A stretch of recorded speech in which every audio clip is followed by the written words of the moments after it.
show with two retired detectives that were in the thick of New York crime, fast and hectic. They got some stories and some jokes, even an interview with the most popular folks. Off the cuff, one episode just ain't enough. Get a little laughter and an interview too. It's maybe the best thing you can do.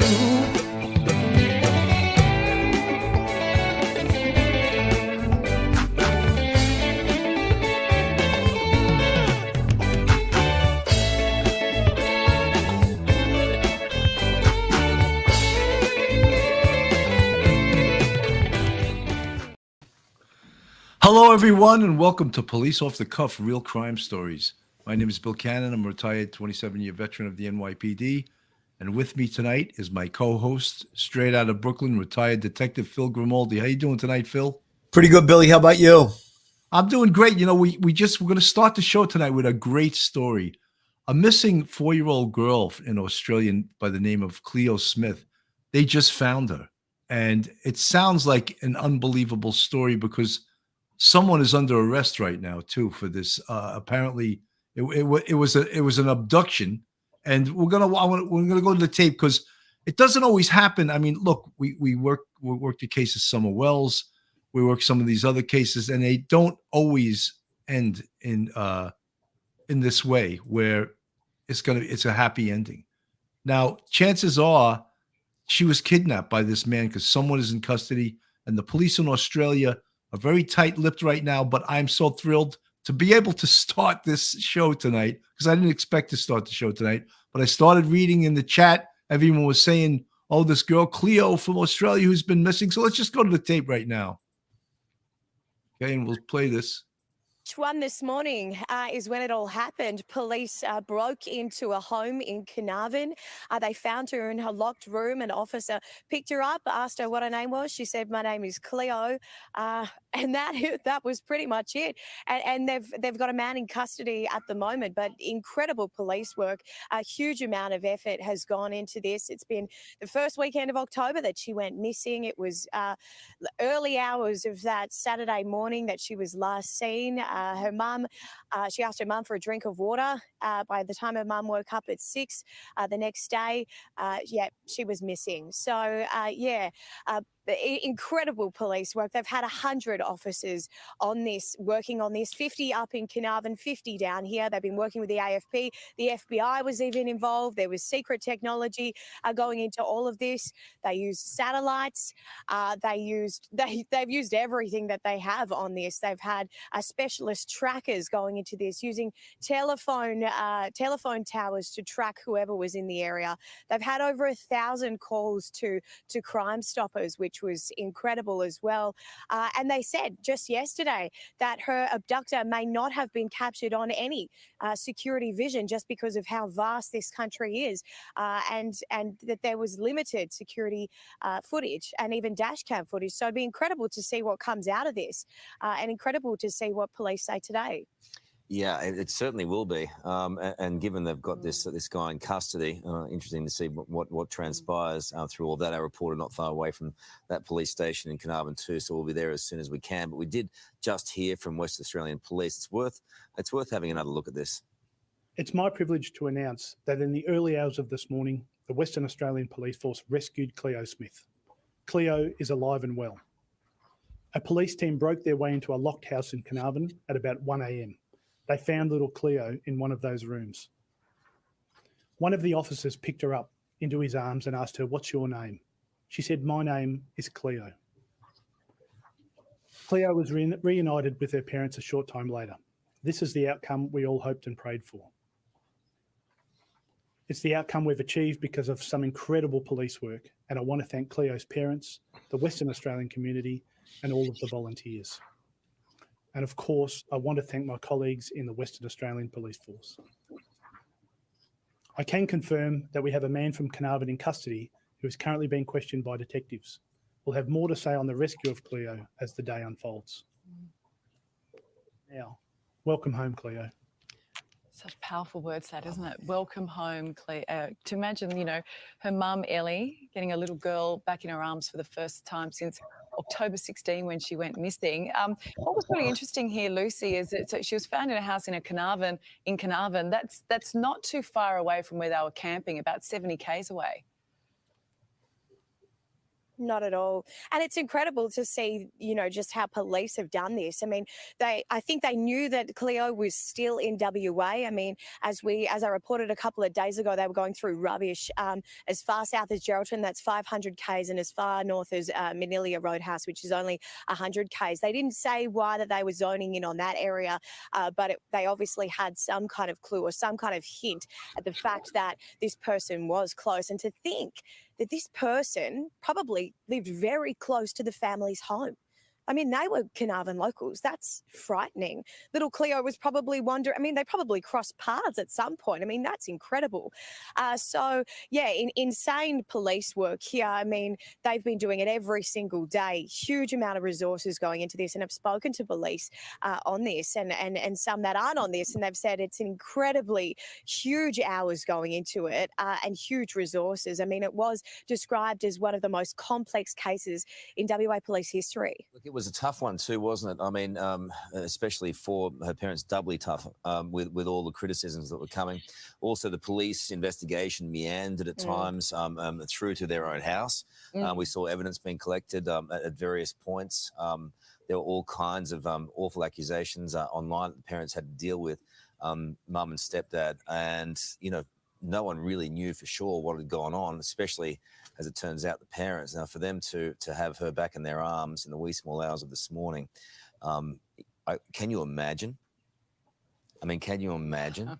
Imagine the wake-up call. Yeah. You couldn't. No. No. Imagine the wake-up call. I mean, because you'd be, for days, there'd be the pressure. Like, I mean, you'd get calls from police every single day hoping that would be the call, that would be the call. And finally, one this morning, around the same time that she, you know, incredibly, the same time that she asked her mum for a drink of water, you know, 18, 19 days ago, whatever it was. I mean, incredible pressure on the parents. I mean, they've copped it heaps, but also police too. I mean, no doubt over the past 3 weeks, there's been a ton of pressure on them, especially that they had no idea where she was, who she was with. I mean, this is insane. I mean, the story went national, international as well. I mean, they had international agencies working on this as well. The FBI, everyone was briefed on it. So, I mean, we feared that it'd be another Madeleine McCann, another, you know, William Tyrrell, you know, but this is incredible. I mean, I can't believe it myself. You know, what you're saying there is exactly right, Lucy. It's like you get a call as a parent at 1 a.m. I mean, you're not thinking it's a good call, and for them to have that relief, that sheer and utter and complete relief that their baby, their child, is okay. And imagine what your first question would be: is she okay? And for the police to say she is alive and she is well. Obviously, there's so much more to come from this. But it was interesting that the language sort of changed in the last 24 hours, and the police started talking about this being an opportunistic abduction. I wonder if it was at that point that they were following this lead. And I tell you who can probably give us a bit more of an update on that is Joshua Dorr. He's actually in Carnarvon, our Perth reporter, where, as we were saying this morning, the 4-year-old was found at 1 a.m. this morning. Josh, can you shed any further light as to what we're hearing this morning? Well, Ali, it's an incredible morning. We've just been woken up with this news as well. Quite simply remarkable. We're at the police station here. We've been here, look, for the best part of a week, and our other reporters have been here for quite some time as well. Police do have a Carnarvon man at the moment that they are questioning about this. Not this stage, though. We've only just arrived, so very early to say who and what, but gee, what a fantastic bit of news. Police here, as Lucy was touching on just before, have been doing such a massive amount of work here. There's 100 people that are on this task force, 50 based here in Carnarvon. A lot of officers have come up from Perth. Another team of 50 are based up in the city, and they've been working non-stop every day, over the weekend, every hour. They've been working longer than us. finishing later than us. So they've been putting every single bit into this. And I guess every day that went past, there was a bit of a sense of feeling here in Carnarvon that, as sad as it was perhaps, that hope might have been fading. There was a vigil held just last weekend, and to be honest, there was only about 30 or 40 people here at the vigil compared to one that had hundreds the week before. There was a sense around the town that perhaps the worst might have happened, and as the days dragged on, that was the case. So to get this news, I mean, people are still asleep. People will be waking up to this here and checking their phones, and it'll just be an utter sense of relief and a sense of happiness. It's going to be an incredible morning, really. Josh, take us inside that, because as you say, it's early in the morning there, but in and around Carnarvon, the whole nation has turned their attention to this part of WA, and it's happening in their backyard. And right? Carl, this is just one of the lead detectives who was working on this case. You can see his happiness. Sorry to cut you off there. Right. Just a little smile on the face there, and you can understand the reason. Sorry, Carl, continue. No, they got the job done, didn't they? I mean, you can't argue with it. I mean, they have found her, and that's just an incredible police operation, right? It is. It's fantastic. And, I mean, the man who was involved in this task force, Rod Wild, he's been involved in some of the biggest cases here in Perth. He helped crack the case of the Claremont serial killer, also helped take down Nick Martin's killer, and he's got another feather to his cap. But it is far more than just one man. There is such a massive team. We've had police air wing, drone specialists. There's been all levels of specialist services and detectives. I mean, cast your way back, of course, all to the massive search effort, the SES, helicopters, locals giving their time and effort, and the family had a GoFundMe page that was raising funds for them, but they would have done it without any money. They have been here, been offering any assistance they can. The calls through to Crime Stoppers, the reported sightings, the public effort as well has been fantastic, just to rally around these officers, let them do their job. Of course, there's been a lot of pressure on the parents as well. Obviously, a lot of speculation, which is almost natural in these cases when someone's child goes missing in a situation like this. So much pressure has been on the parents, but they've been here countless times at the police station, helping out as much as possible for them to not only find for their daughter, but a sheer relief that this weight of pressure is off their back. It just must be amazing for them. Phil, unbelievable story, right? I can't even tell you how happy I am to read that, to hear that story. I mean, we hoped and prayed on several cases already that they would be found safe and sound. And I just thinking, if I was the detective making that call to that family, I wouldn't have gave them one half a second of doubt. I would have just said, she's alive and we got her. That would have been the minute they said hello, she's alive and we got her.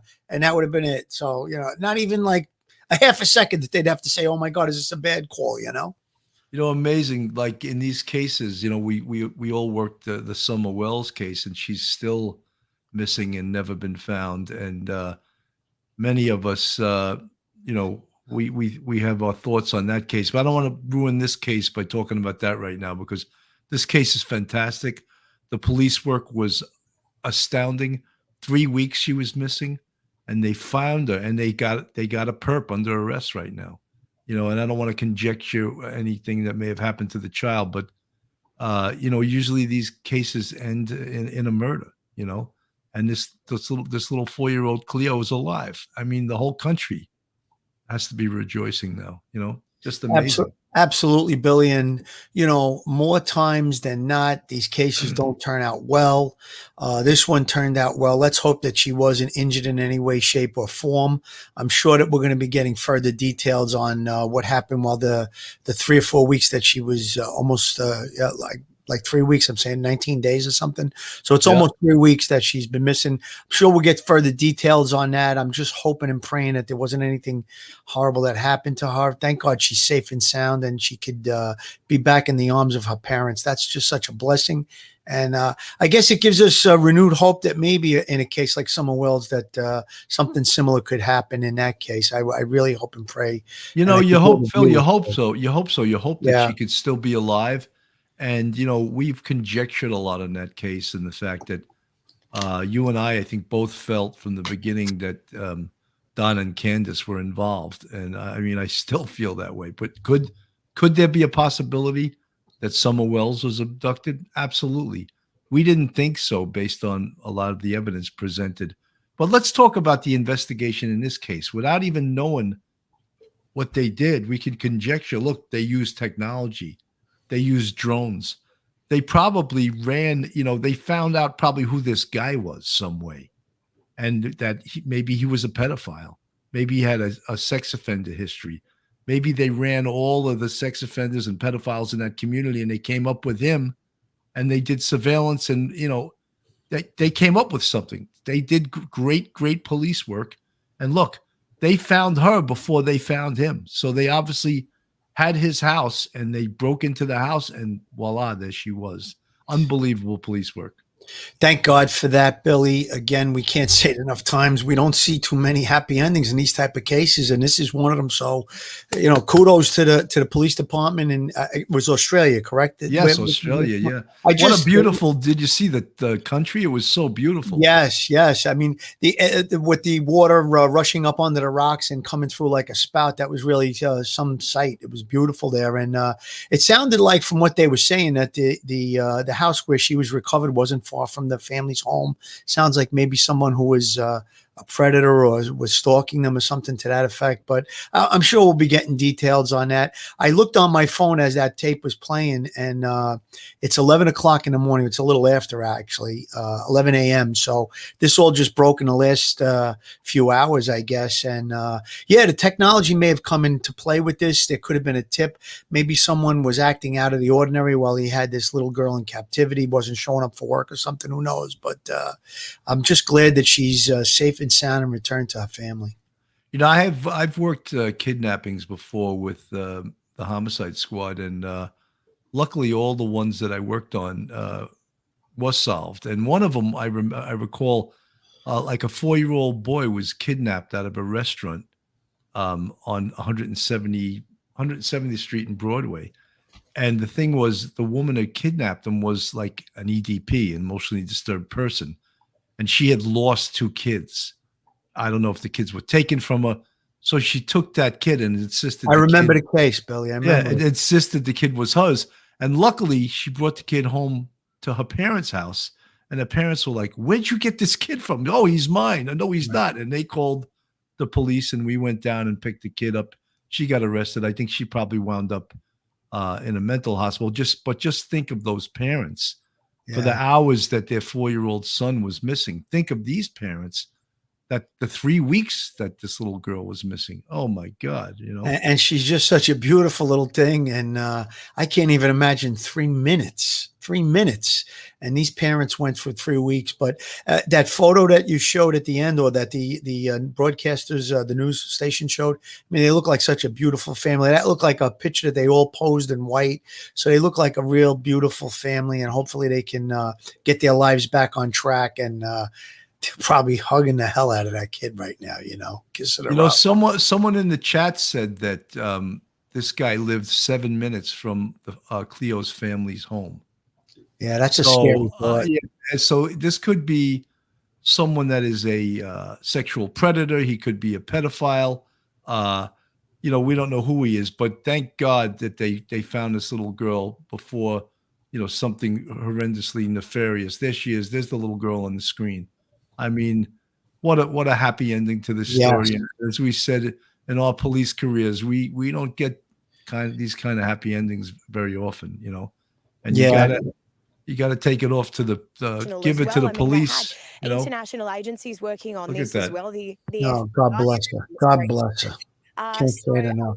I mean, we fear that it'd be another Madeleine McCann, another William Tyrrell, but this is incredible. Wow, she used an expression I've never heard before. Another medal in the can. That must be an Australian. I wasn't sure what that was. If she was referencing a case or another medal in the can. Okay, it sounds like maybe a reference to maybe military getting a medal or something. I don't know. That was we got to figure that one out. Medal. We'll Google it after the show. Jan on the Lamb, thank you so much for the $13.99 super chat, and she says, so happy to have good news for a change. Thanks for covering 100%. Cleo's return. Something, when I saw this in the chat, I was like, why not start off tonight with a great story rather than, the bad news we frequently bring to this, we like to bring good news. It's so great to do that, to bring good news. And again, Jen on the Lam, I love your name. Thank you so much. Appreciate it. And again, it makes everyone, as a cop too, as a police officer, as a detective, an investigator, when you work a case like this, you get so elated when it ends this way, and you can go home and sleep and just think of the great work you did. And then, you don't get to enjoy it too long, because the next day you come back into work and it's all over, all the elation and all the attaboys. There's an expression on the police department, 100 attaboys don't equal one shit. So you get those 100 attaboys, put them in your back pocket, because you may have an shit coming that you may have to trade those 100 attaboys in for, right, Philly? Yeah, unfortunately, you're right, Bill. When you're in the line of work that we were in, and day to day things change quickly, and you're working on the one case, and I'm sure they were very elated and happy when this outcome was attained, that she was returned safely. But again, tomorrow morning they go into work. They might be standing over another dead body trying to solve a homicide. So you know what, though, Bill? After the last few months, we've been focused on Gabby Petito. We've been focused on Summer Wells. We've been focused on the Murdoch case. Those are all not great stories. They're all actually very sad. And so this one started out pretty bad, but it's ending on a better note and a happy note and a safe note. So yeah, it's good. It's a feel good story, Yeah. So let's gloat on it for another minute. Okay, let's enjoy it. Everyone in the chat, put a one in the chat that you've loved this story, because it's such a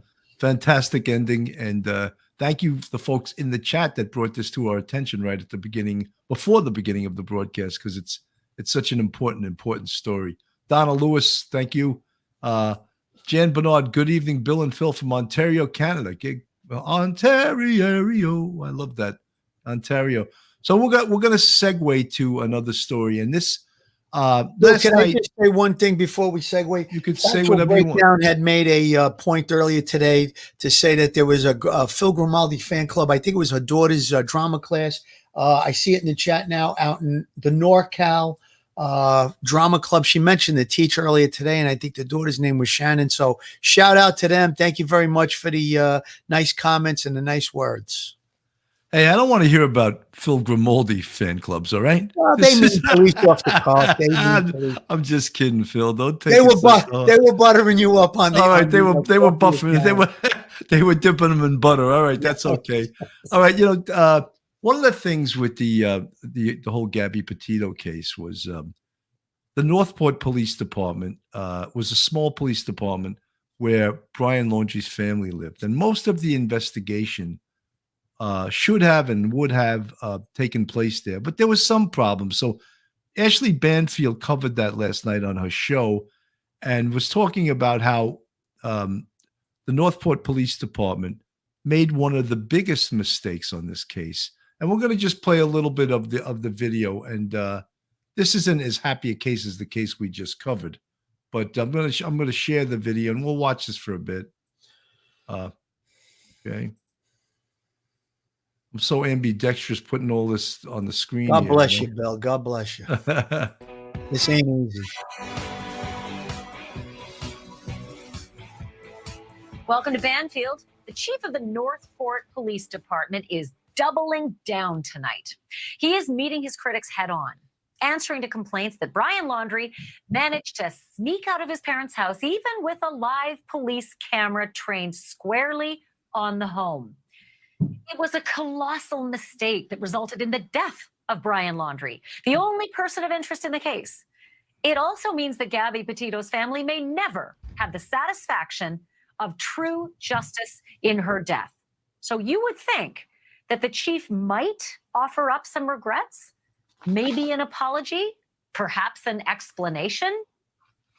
Instead, there was this comment from Chief Todd Garrison. People are making judgments on things that were discovered or learned over the last 5 weeks. We didn't know a lot of this information over the first 4 days. But the way I see crime and justice and investigation is that the point of the 5-week investigation is to figure out that information and perhaps not let the most critical person in the case, Brian Laundrie, slip away. Let me rephrase that. Drive away so incredibly easily. The chief's comments came this weekend at a police gathering in Venice, Florida. A panel was assembled to discuss law enforcement in that state. But, as you can imagine, the Brian Laundrie investigation came up too. I certainly want to drill down on exactly what the chief said. But first, I want to bring in News Nation's Brian Enton. Phil, basically what she was saying is they were almost like taking a victory lap, as if they did something that was really, really good. And in reality, the biggest mistake of this whole case was the fact that their surveillance was not very good, that he was able to just walk out of that house and drive away. And that's why I so objected to early on in this investigation, them using the term person of interest. Because I felt that when he drove back from Moab, from Wyoming, that not only was he a person of interest, he was a suspect. And maybe when you use that language, person of interest, people that are doing the police work take it a little too lightly. No, this guy's suspect numero uno. Thoughts? 100%, Billy. And listen, let's face it. They dropped the ball. There was an our shit here. That was an our shit moment. All the attaboys went out the door. This was an our shit moment. And, trying to take a victory lap on it, I think it could have been explained a little bit better. I mean, they're a small police department. They probably didn't have a lot of experience in surveillance and stuff like that. And there should have been somebody around the clock on that house, keeping an eye on him, and using a camera. I don't think is the right move, because I said it before we went on the air, Billy, somebody throws on a baseball cap and a hoodie and you don't know who it is. It's just a figure in the dark. If it's late at night, it's dark out, moving about. Then they said there was some discrepancy about the vehicle returning. It was the mom, and they thought it was Brian. So they thought he was still in the house. So listen, there's no good way to explain that off. They plain English, they screwed up. I was going to use the F word, but I'll say they screwed up. Yeah. And I think that, listen, it was the lack of manpower at the time. This thing could have been handled a lot better. Maybe the FBI's involvement or the state police in Florida, somebody should have been on top of that a little better. I think it sounds like from the beginning, now they're talking about the fact that, they had moved out of the location in Florida. They were, rearranging their lives. They had put stuff in storage. They were going on this trip. So there was a little bit of a piss and match who was going to take the report in the beginning. I get all of that. But when it's clear, September 1st, it was clear that he was back in town. He had her van. He went home to his parents. It was clear that there was a need for a very deep investigation, a deep dive into, the whereabouts of Gabby Petito. And I think that should have been paramount. It took all the way to the 14th of September before the FBI did the search warrant on the van. So, listen, they were slow to get involved and dig into this thing. I really don't think it would have changed the outcome. I believe Gabby was killed on the 27th or the 20th. I think we're both in agreement on that based on all the information that we know. So it wouldn't have did much to save her life, but it would have maybe she would have been found quick or something to that effect. And again, Brian Laundrie, he something happened to him in that preserve, and had there been a tail on him, he might be alive today. A lot of people living in the chat, people still don't understand what it means when you lawyer up. When someone lawyers up, invokes counsel, the police cannot speak to them. A warrant, no matter what an arrest warrant does is, yes, they can now lock you up. They still can't interrogate you once they lock you up. So that invoking counsel is a very powerful thing. And I think that more than anything hurt the police investigation, because the fact that they couldn't bring him in as a suspect and interview and interrogate him, they couldn't do that because he had counsel. Yeah, exactly. So when I see you guys in the chat saying, oh, they should have grabbed him and brought him in, they can't. And I just want to stress that you need to understand that when someone invokes counsel, and we all have the right to do that, the police cannot interview and interrogate you. I want to play a little more of this video, put it back up on the screen. And ended up missing and dead. So I'm really struggling with this accommodation of it not being his jurisdiction. Yeah, it's interesting, Ashley. Two things. First of all, the chief is owning up to the mistake to a certain degree. I mean, he did say in those comments that he believes in transparency and that he wanted to come out right away and tell the public, yes, we made a mistake here. They thought it was Roberta, but they thought it was Brian, but it was actually Roberta, which, you know, all of our mouths sort of dropped open when we heard them first come out and say that. But he says he is trying to own up to it. The other thing is there was some confusion in the beginning, Ashley, about the jurisdiction that was going to be in charge of this missing persons case. There was an issue because Florida law says that the person has to be a resident of Florida for the case to be established in Florida. And in the beginning, they were trying to establish the case in New York. So I think that's what the chief was referring to in those comments. But it's hard for me to come to terms with the fact. You know, Phil, one of the things, and I've seen police departments do this before, if a missing person report is taken based on the residence of the missing person, all right? So the Northport police, Brian and Gabby had lived in the parents' home for at least, from what I hear, 2 years.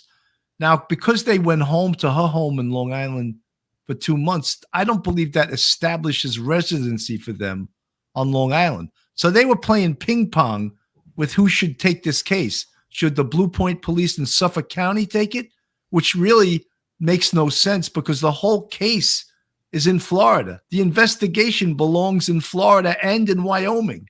Now, to report it in Suffolk County, based on the fact that she used to live there, to me makes no sense. And you know that you take a missing person report and you refer it to another agency where the investigation is taking place. You know, Billy, really quick on that. There's just so many things I want to say about it, but I'll be short. First off, the car was registered in Florida. The car was returned to Florida by Brian. So obviously, where would you start in that police investigation, Bill? You'd go right to Florida and try and talk to Brian. So again, you made the greatest point. The whole investigation is going to start in Florida. But on another note, when you get these missing person cases, people come in and they'll report, you know, let's say a husband doesn't come home from work and he's out with his girlfriend or something, and the wife will say, oh, my husband's missing. You know, that's where the detectives come in. You ask questions, you get a little deeper into it, you find out, well, you know, what's your relationship like with your husband? Is there any trouble? Well, yeah, he has been playing around, blah, blah, blah. So again, there might be a little hesitation to make a missing persons report in a case like that. But when you have the facts of this case, now, she's last heard from late August. It's September 1st. He's back in Florida. You got to jump on this. There's no reason not to have initiated a missing persons case. And I think you're dead on, Billy. They were in Florida for a long period of time. The car was still registered in Florida. They should have taken the lead on it. And then obviously they're going to need help, state police, FBI, and move from there. And Phil, that's my revulsion to calling him a person of interest. And, you know, let's make it more serious than that. Let's call him a suspect. Let's go back to the tape. When the van and the guy show up in Florida without the owner of the van, you know, who's missing. So let me take you to that sort of series of days, because Chief Garrison really did discuss about becoming involved, right? And let me read for you what he said. Now, we know that by the time we became the lead agency, Brian had already left the house and presumably had already been deceased out in the Carlton Reserve. I have a lot of questions about that, not the least of which we do not know when Brian died. There was 5 weeks of the potential of Brian being dead. We have no idea that it was, you know, in the first or second day that he went on his walkabout. But I'm also curious about this whole notion that he says. You know, great point by her, because they're also deflecting responsibility. This makes it even more serious that they blew the surveillance. They blew the surveillance. Between, I think, the dates September 13th and 15th, possibly 13th through the 16th, that's probably when he wound up dead, because he went into the Carlton Reserve.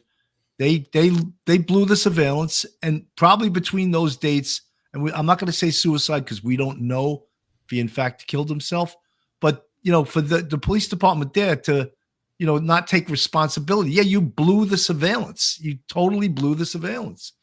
John Donahue asks, thanks for the 99 super chat. Could they have asked a larger city police department from homicide detectives such as Tampa?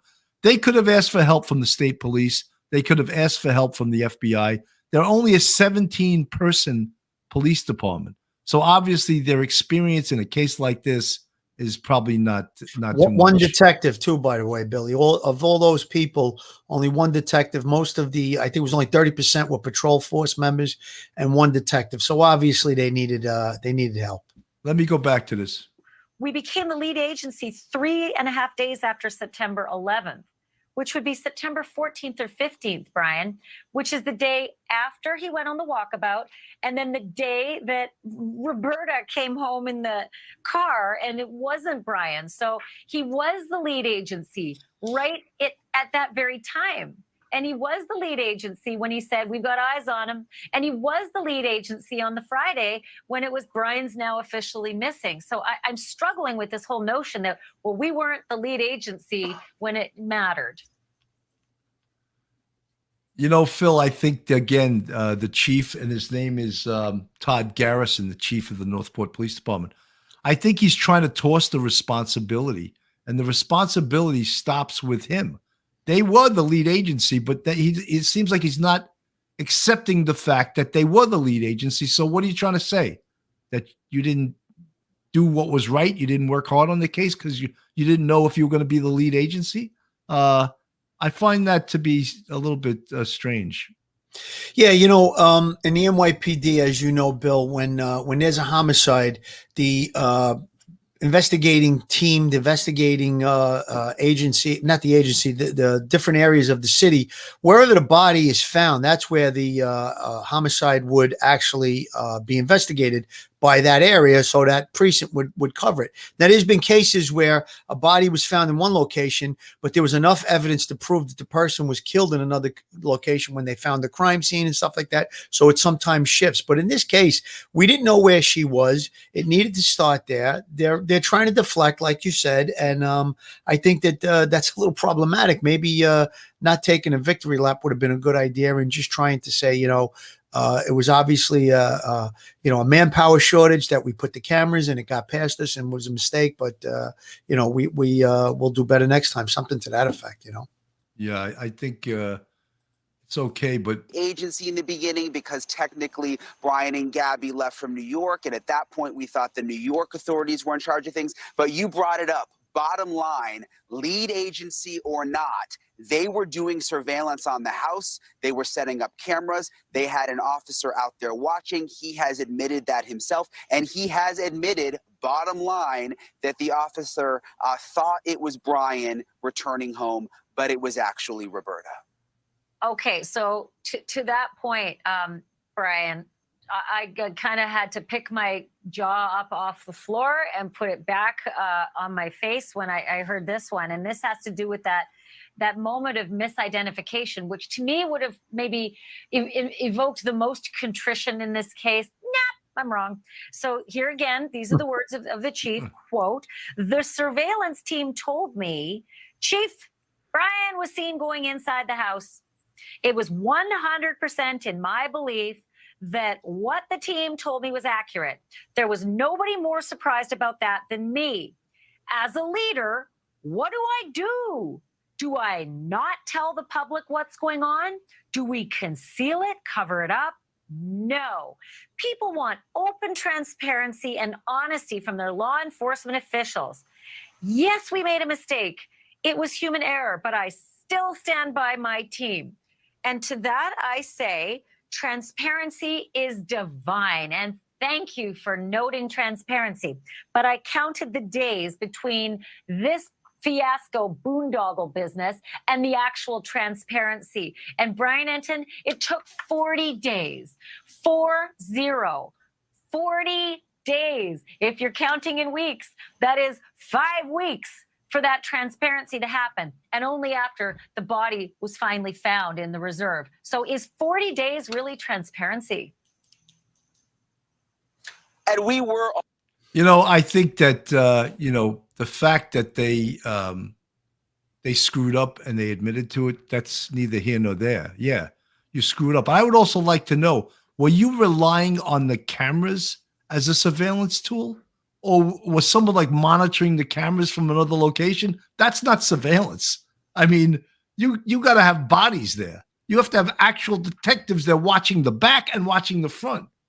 And if he gets in a car and leaves, you follow him, because it's not a clandestine follow. It's fine if he knows you're following him, because you have no reason to arrest him, but you want to maintain surveillance on him. And this is where, what they did was certainly, an egregious thing. I think a real screw up. Billy, you've said before, I've said before, we're human. We make mistakes. The thing in this case would have probably been better served had they admitted it early on in the first few days after it was obvious that he slipped through the dragnet that they had, or the surveillance cameras, I guess we could say.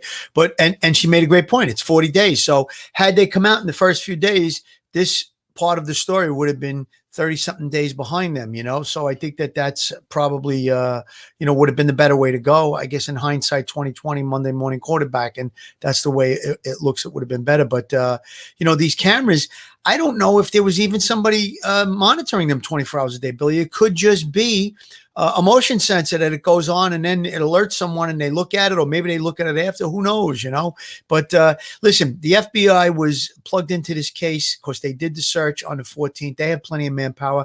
That gentleman Donahue that made the $9.99 super chat. Thank you for that, by the way. He made a good point. They could have gone to Tampa and said, hey, listen, can you spare us, 10, 15 people on overtime or whatever? We want to do around the clock surveillance, and, or even 4 or 5, whatever it was, So I think that there's more that could have been done, and that we just got to learn from this, Let me put this FBI agent, he was the superior officer in charge. He's retired now, but he's got a great deal of experience on this type of stuff. Let me put him on the screen and see what he has to say.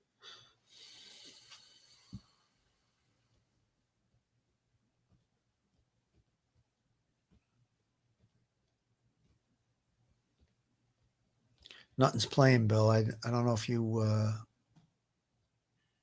because you know how it works. I just watch it as a viewer, but you work in this stuff. And when it comes to this misidentification of Brian's mom as Brian, again, middle-aged woman, wears flouncy blouses, she's kind of short, on the heavier side maybe, and then Brian, who's like a dude with a beard, who's tall and skinny, and 23. This is the quote that I'm going to give to you now from the police chief. As a 30-year law enforcement veteran doing surveillance, this is not uncommon.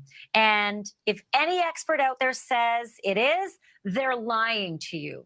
So, Chris, is it not uncommon to make that kind of a surveillance blunder?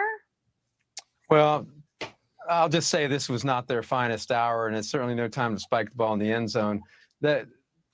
I don't know how much surveillance they've done within that department. They're a 17-person department, a chief and 4 sergeants and 1 lieutenant, so a third of them are officers, and 1 detective.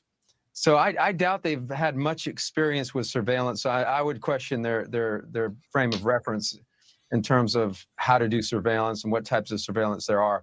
This should have been a preventative surveillance, the type of surveillance where you don't mind being noticed, that you're visible and you're aggressive and you're trying to deter certain conduct, that being fleeing the jurisdiction, because they didn't have all the answers at that point. There may have been confusion about, who was a lead agency and who wasn't, but the fact remains, as you pointed out, Ashley, Petito's van was right there. It was in his driveway. He had been there for 10 days without reporting her missing. He was there. So all the elements of a potential crime were sitting right there in that house, in that driveway. So that should have been the focal point. I would not concede that this is the type of mistake that's made all that often. I think that, this chief was trying to explain away, like they were almost trying to pat themselves on the back of what a great job they did. And in fact, they didn't do a great job, because their biggest job was to maintain the surveillance and not lose Brian Laundrie. And they obviously did lose him.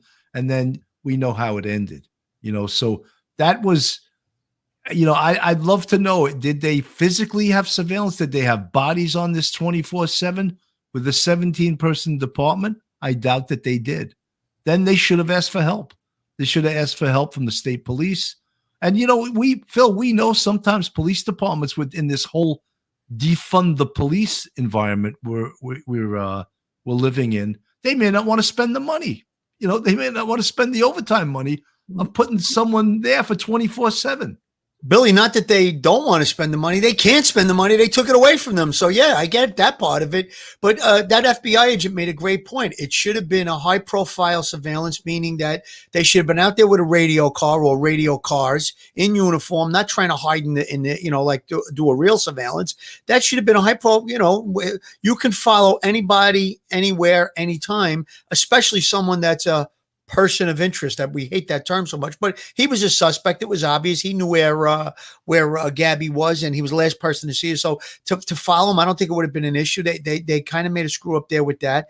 And when we talk about these high profile surveillances or where you're not really hiding it, Sammy the Bull Gravano was on our show. He talked about how he had the FBI agents that would follow him on a regular basis. He knew them by first name. He actually sent them coffee and stuff when it was snowing in the wintertime and stuff. So, I mean, it's like that's the kind of surveillance they needed. They needed to have a presence. The presence is there. 24/7. And it didn't matter that he knew you were following him. It didn't matter. He wouldn't have left. And if he would have jumped in the car and took off, they'd throw the lights on and they chase after him. He can't go through lights. That'd pull him right over and give him a summons then. So really, they would have stymied him from trying to escape. He would have had to stay in that home, or he could have went wherever he wanted to go, but he just would have had a tail on him, 100%. And that's the way I think it should have been handled right from the beginning. And unfortunately, it wasn't. Robo Kathy, thank you for the $10 super sticker. Very much appreciated. Michael from California, thank you for the $5 super chat. Just great continued inside baseball in this case. Keep up the great work. You're still making a huge difference within law enforcement. Thank you so much.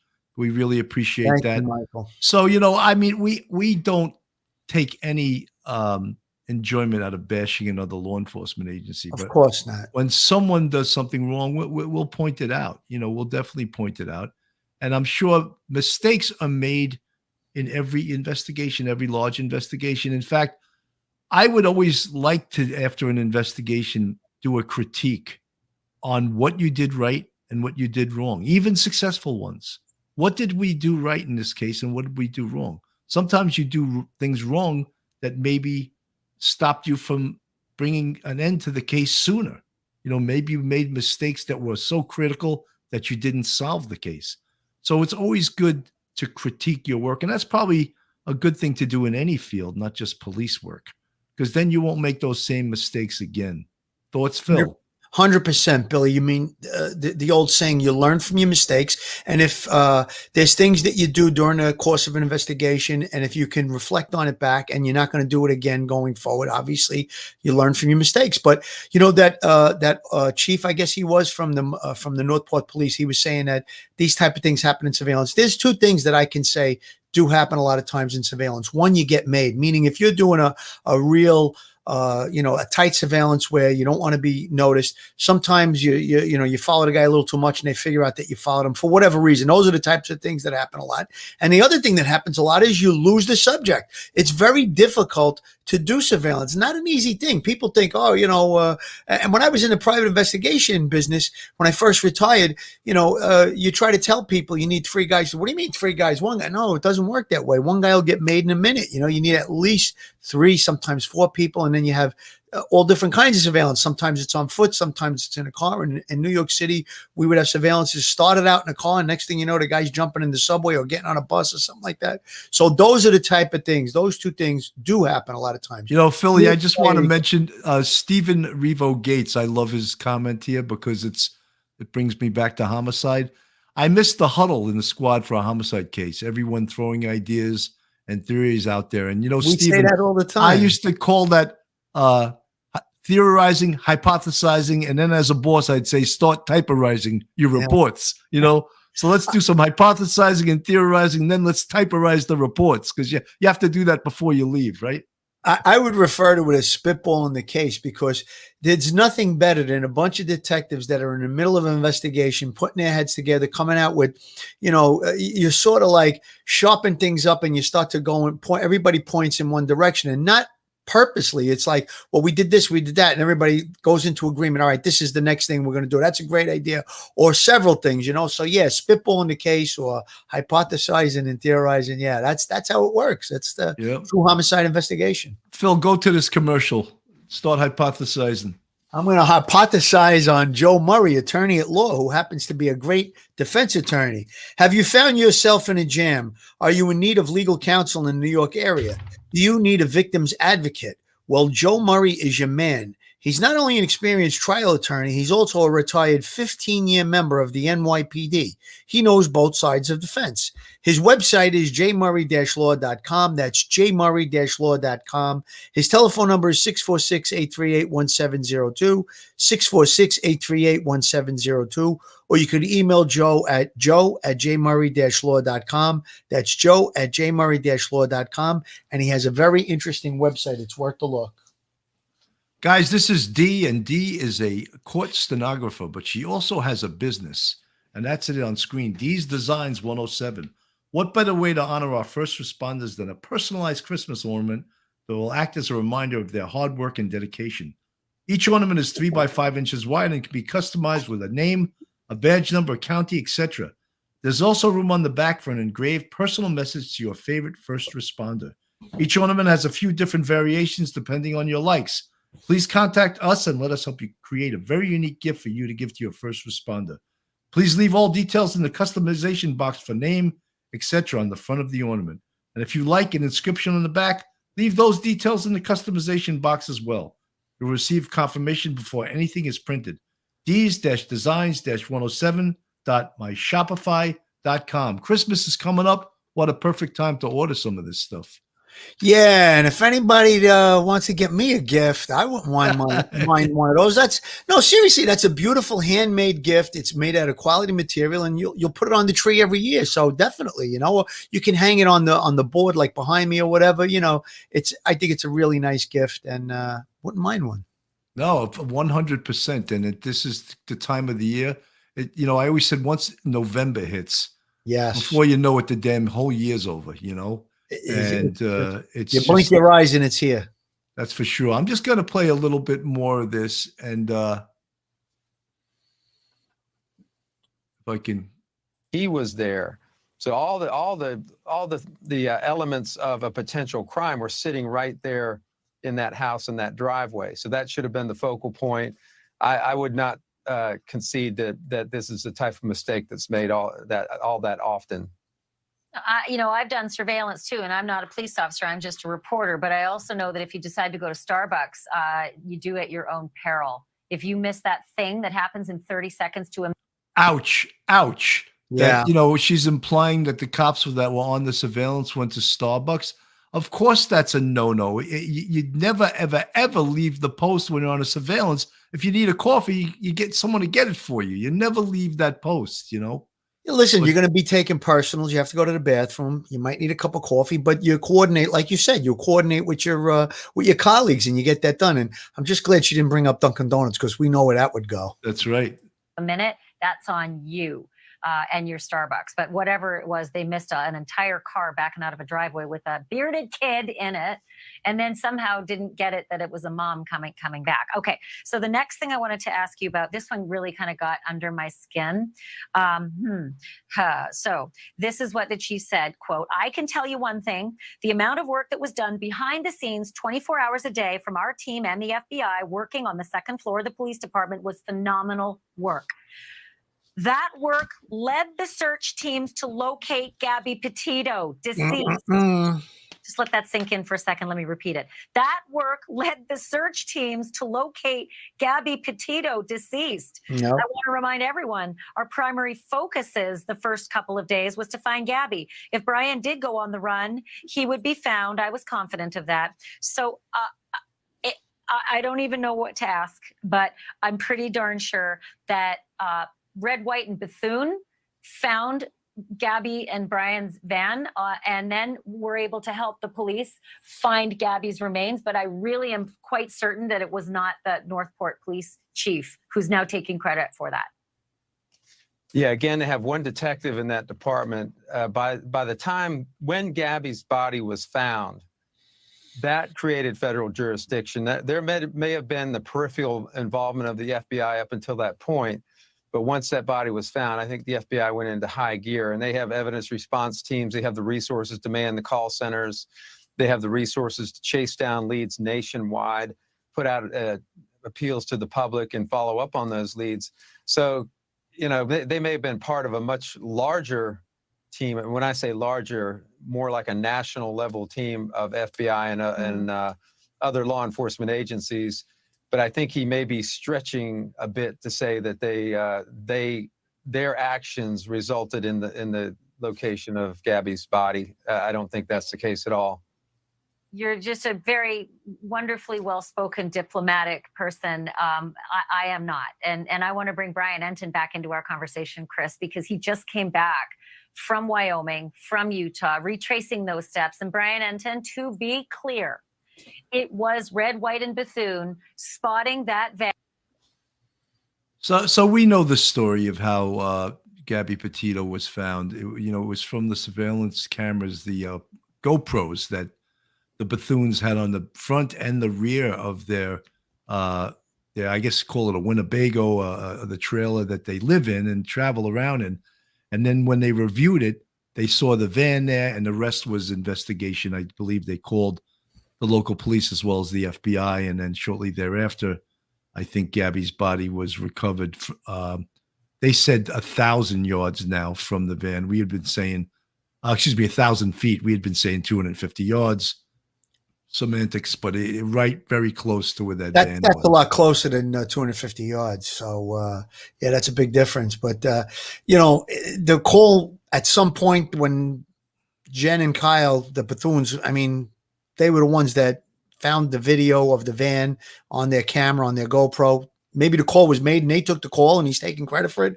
No. That's just not the case. But think about this for a second, Billy. Had the Bethunes not been where they were and videotaped that car, we might still be looking for Gabby. And the fact that Brian has now been found deceased, that poor family would be, scratching their heads. They'd still be going crazy. I mean, it wouldn't bring their daughter back, but I mean, they know where she is. They recovered her remains. They did the services. They're grieving. But imagine if Kyle and Jen, and I think you had said it in a previous show that it was like divine intervention that they were there. And amazing. I really believe in that. I really do believe in that. Yep. And God bless those people because absolutely they suffered a horrible loss in their lives, and God put them there to find Gabby and bring her home. So, 100%. Him taking credit for that is just that's ridiculous. Trish Simon, thank you for the $10 super chat. Thank you for your time and insights.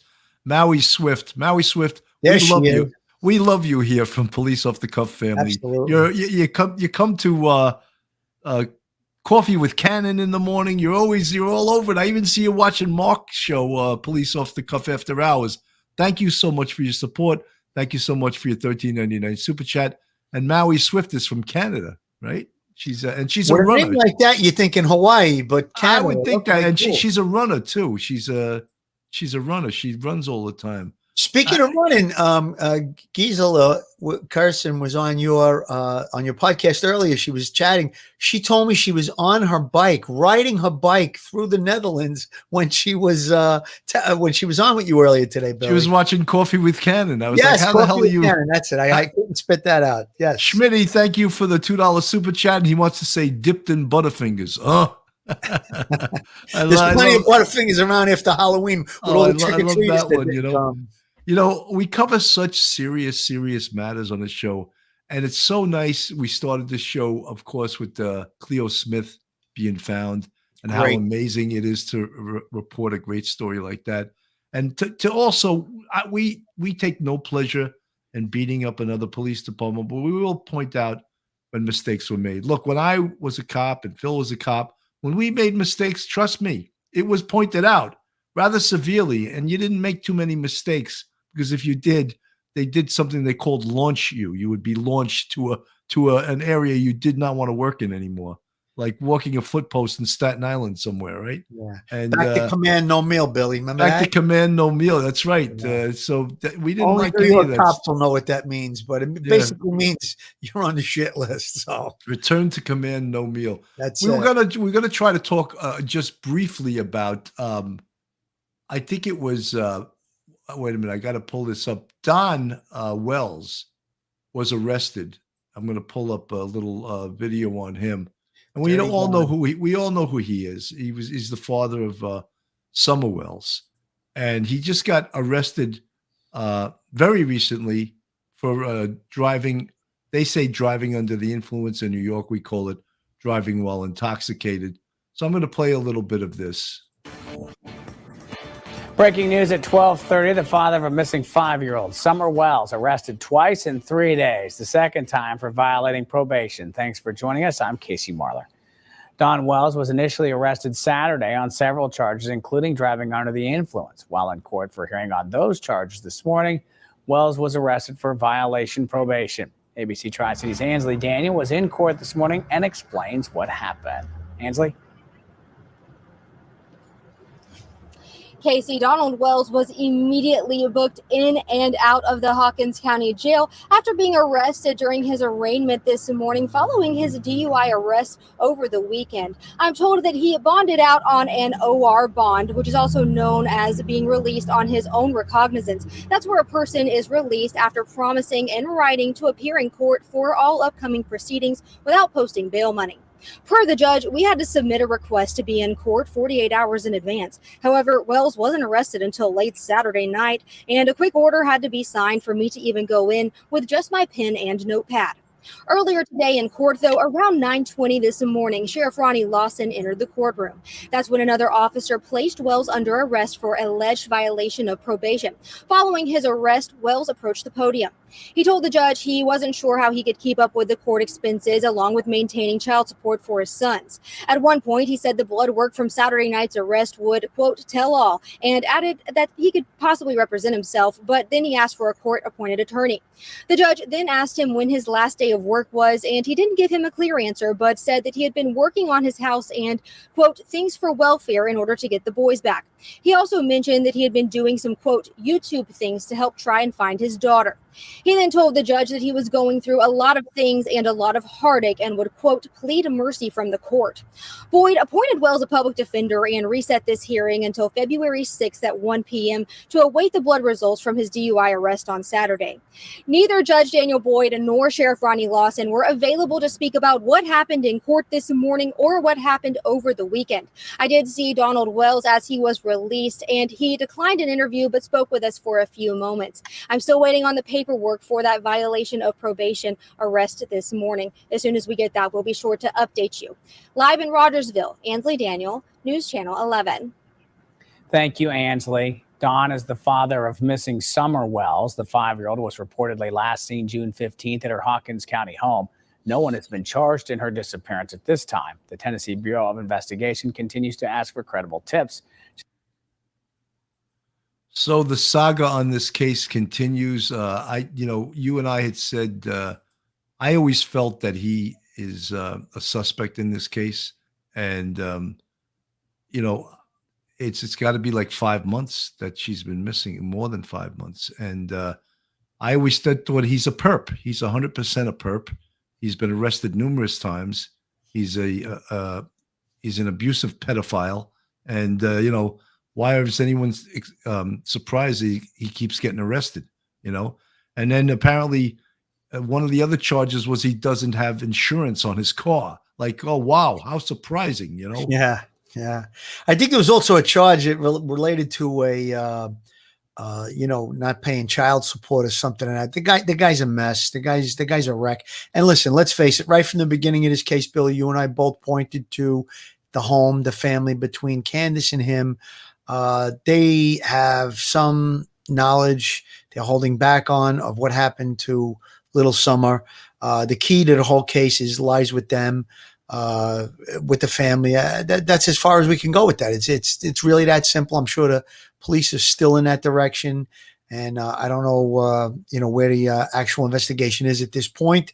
If they're close to making, arrest or grand jury proceeding or whatever, maybe they're just, holding out hope for, I don't even want to say that remains to be found or a little something to be found. So I don't know where they are, but that would be the only thing I can think of why it's taken this long. But that guy's a wreck. He's a mess. Phil, a case like Cleo Smith gives you hope that maybe Summer Wells could be found alive somewhere. But in Cleo Smith's case, it was 3 weeks. In Summer Wells' case, I believe it's going on 6 months. That she's been missing, which doesn't give you a hell of a lot of hope. There still is hope, but it doesn't give you a whole lot of confidence that she's going to be found alive. Yeah, it's a little difficult at this point to imagine that she'd be found safe and sound. And again, when you look at the two different cases, you look at the Wells family, you look at Cleo's family. I don't know a whole lot about the Cleo case, but I think just on their face, they look like a different kind of family. And we know that there's the other children in the home of Summer Wells' siblings from Don and Candace's home. The other children were removed by Child Protective Services.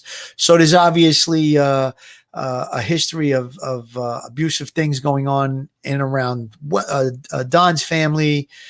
He had a horrible childhood apparently, and I think it's gonna revert back to them, somebody in that family, and we'll see where it goes, I guess. Susan Mills tells me that it will be 5 months as of November 15th. Yes, I was counting it when you were talking. It's about 5 months. Yeah, that's a long time. It was late June to November. Bill, one other point real quick. After he was arrested the first time, she took to Twitter. Candace took to Twitter, and she made some rambling remark, a statement, 2 or 3 sentences. And she says, after all, we needed cigarettes. So that was the reason he got in a car drunk and went and drove without insurance and was arrested. They needed cigarettes. I mean, come on, give me a break.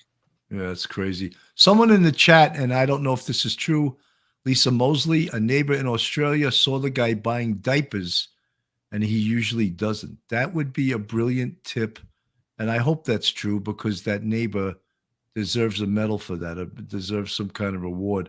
We're at like an hour and 6 minutes. I want to end this show the same way we began it, and I'm going to before you do, I want to make one quick point. Phil.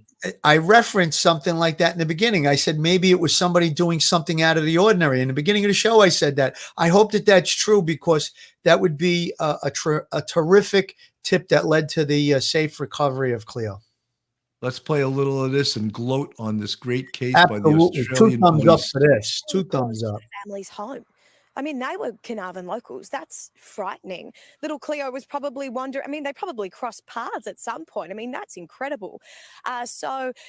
Insane police work here. I mean, they've been doing it every single day. Huge amount of resources going into this, and I've spoken to police on this, and some that aren't on this, and they've said it's incredibly huge hours going into it and huge resources. I mean, it was described as one of the most complex cases in WA police history. Look, it was a tough one too, wasn't it? I mean, especially for her parents, doubly tough with all the criticisms that were coming.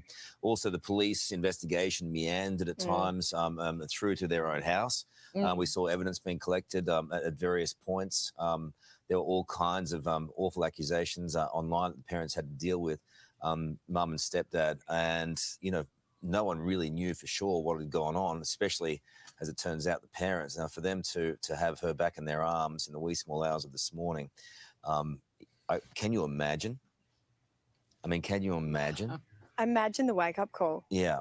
You couldn't. No. No. Imagine the wake-up call. I mean, because you'd be, for days, there'd be the pressure. Like, I mean, you'd get calls from police every single day hoping that would be the call, that would be the call. And finally, one this morning, around the same time that she, incredibly, the same time that she asked her mum for a drink of water, 18, 19 days ago, whatever it was. I mean, incredible pressure on the parents. I mean, they've copped it heaps, but also police too. I mean, no doubt over the past 3 weeks, there's been a ton of pressure on them, especially that they had no idea where she was, who she was with. I mean, this is insane. I mean, the story went national, international as well. I mean, they had international agencies working on this as well. The FBI, everyone was briefed on it. So, I mean, we fear that it'd be another Madeleine McCann, another, William Tyrrell, but this is incredible. I mean, I can't believe it myself. Phil, I made a mistake. She said Madeleine McCann. I thought earlier she said metal in the can. I thought it sounded just like metal in the can, but I think you referenced in another case. Yeah, it was Madeleine McCann. Yeah. Folks, I just want to say I didn't do this commercial at all today. Please, if you're not subscribed to us, my producer tells us that 44% of the people that watch us aren't subscribed. So please, if you're not subscribed, hit that subscribe button. Ring the bell, give us the thumbs up, become part of the Police Off the Cuff family. Well, we're at an hour and 9 minutes. I'm going to give you your last words, and then we're going to, as I said, we ended with a uplifting story. We started with it, we ended with it. We usually don't do that. What a great way to do the show. Tonight's a great night. 2 thumbs up for the safe return of little Cleo. And again, I'm going to reiterate what Billy just said. If you guys aren't subscribed, please keep subscribing. This is what keeps us going on the air. Billy, it's just been a pleasure. I know you're working hard at this stuff, and I think you're getting better and better by the day. I love the coffee with Cannon in the morning. I'm getting a little bit jealous. I'm going to do something with Gisela on Thursday about 2 p.m. We're going to go on. You're probably going to do espresso and sambuca with Gisela. Oh, you're ruining it for me now, Billy. I was going to do Manhattan Special. That's what I was going to do. I was going to do like the afternoon chill with Detective Phil and then a Manhattan Special. That would be amazing. We'll see what happens, but yeah, we're gonna go over like the Murdoch case a little bit, and it just if you're around and you want to tune in, that should be great. She's also a parallel show to us. She does a real crime story, and we cross pollinate. And what a way to end the show tonight, Billy. Thumbs up on that case, and everybody get up and subscribe. Come on, 40% of you not subscribe. All it is hit that little button. That's right. It's free to subscribe, and then you're part of the Police Off the Cuff family. So on behalf of Bill Cannon and my co-host Phil Grimaldi, guys, thank you so much for watching and listening. And catch me tomorrow morning on Coffee with Cannon. I don't know exactly what time. That's the surprise. I love that. You have to be subscribed. Bing, I come on the air, and you show up from all over the world. So thank you so much, guys, and have a great night. Take care and be safe, everyone. One episode just ain't enough.